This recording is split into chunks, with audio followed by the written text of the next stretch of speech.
그동안 6개월 정도 180일 이상을 함께 묵상하며 지내왔습니다. 근데 이제 여름 방학을 가지려고 합니다. 오늘 14장을 끝으로 해서 방학을 하고 빠르면 2주 후에 또는 4주 후에 8월 말쯤에 다시 개강하도록 하겠습니다. 다시 방송하도록 하겠습니다. 그동안 좀 쉼을 갖고 또 돌아보기도 하고 그렇게 해서 더 좋은 매너리즘에 빠지지 않도록 저를 위해서 기도해 주시기 바랍니다. 오늘 그래서 14장 전체를 요약하려 하겠습니다.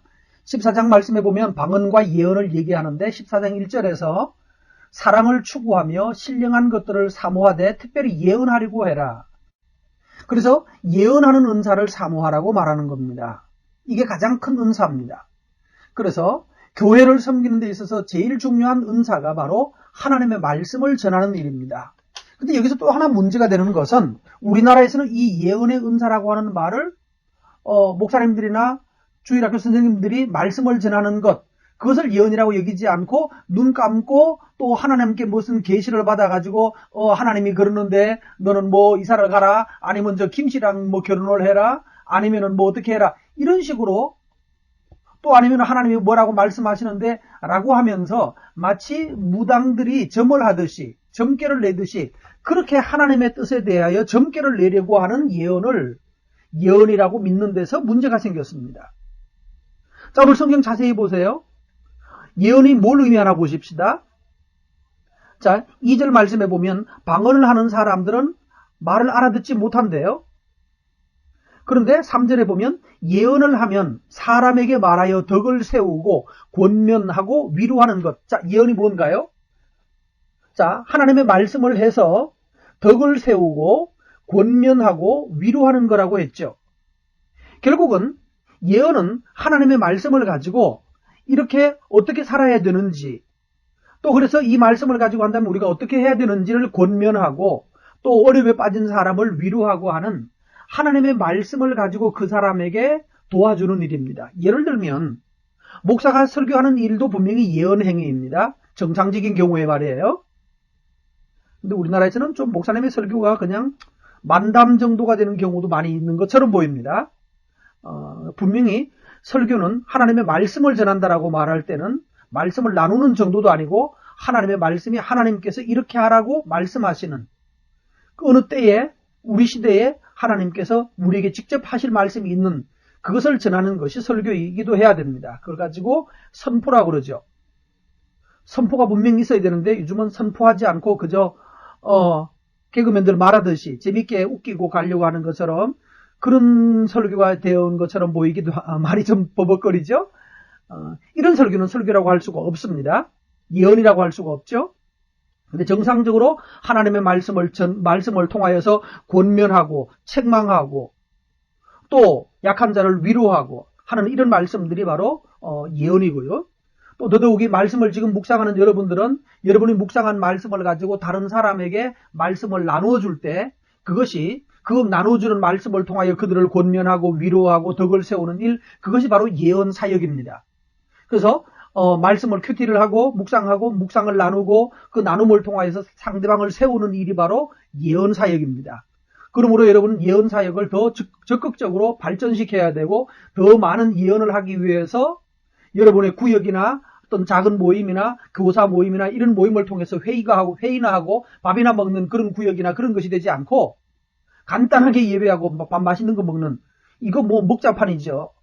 이게 아닙니다. 하나님의 말씀을 드러내고 그 말씀을 통하여서 교훈받고 책망받고 위로받고 권면받는 이런 행위가 바로 예언입니다. 이렇게 하는 이 5마디가 방언으로 3시간, 5시간, 10시간 기도하는 것보다 더 낫다라고 하는 거예요. 왜? 방언으로 말하는 것은 혼자 하는 얘기지만 그 말씀을 듣는 사람, 구체적인 말씀을 나눔을 듣는 사람은 그 말씀을 통하여 교훈을 받고 책망을 받고 위로를 받고 권면을 받고 있기 때문입니다. 그래서 예언하기를 힘쓰라라고 말을 했습니다.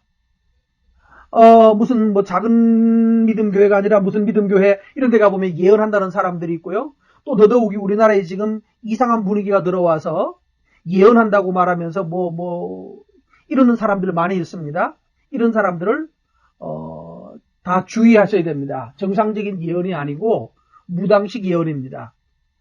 그런 말들에 현혹되지 않고 진정한 예언은 하나님의 말씀을 오늘 우리 시대, 나의 시대에 나의 상황에 내가 적용한 그 말씀을 또 다른 사람에게 나눔으로 해서 그 나눔을 통하여 그 사람들이 함께 은혜 가운데 살게 되는 것, 그게 바로 예언입니다. 예언에 대한 규정을 분명하게 했으면 좋겠습니다. 그래서 이런 예언하는 일, 말씀을 전하고 말씀을 나누고 그것을 통하여 사람을 교훈하는 것이 바로 1만 마디에 알지 못하는 말보다 낫다라는 말들을 계속했습니다.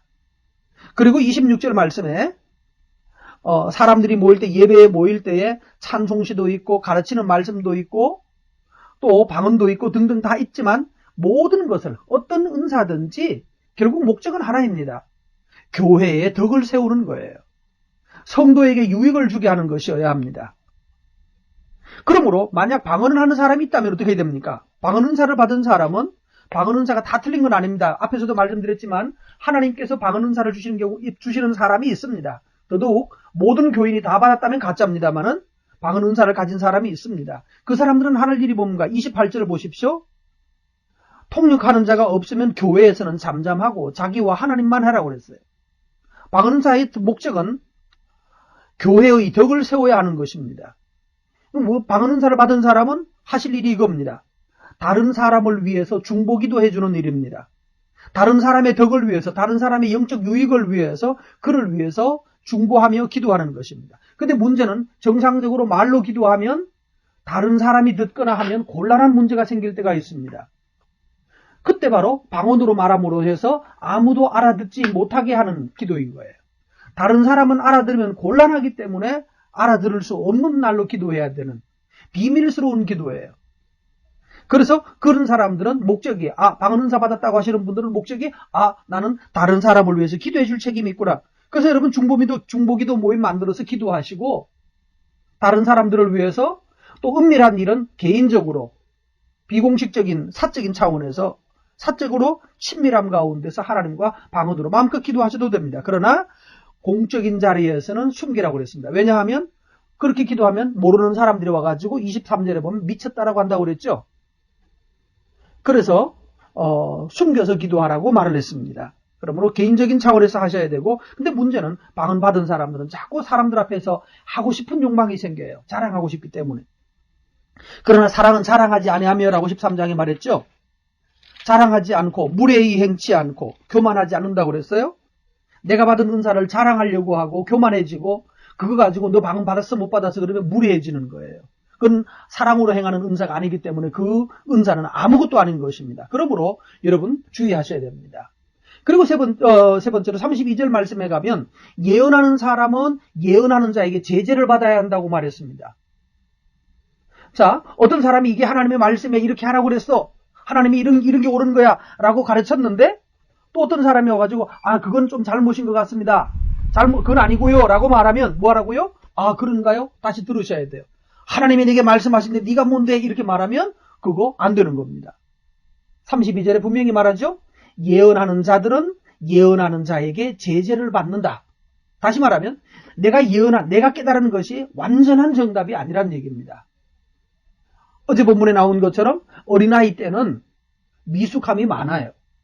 그렇기 때문에 그 누구에게도 말 안 듣고 혼자 독불장군이 되어서는 안 됩니다.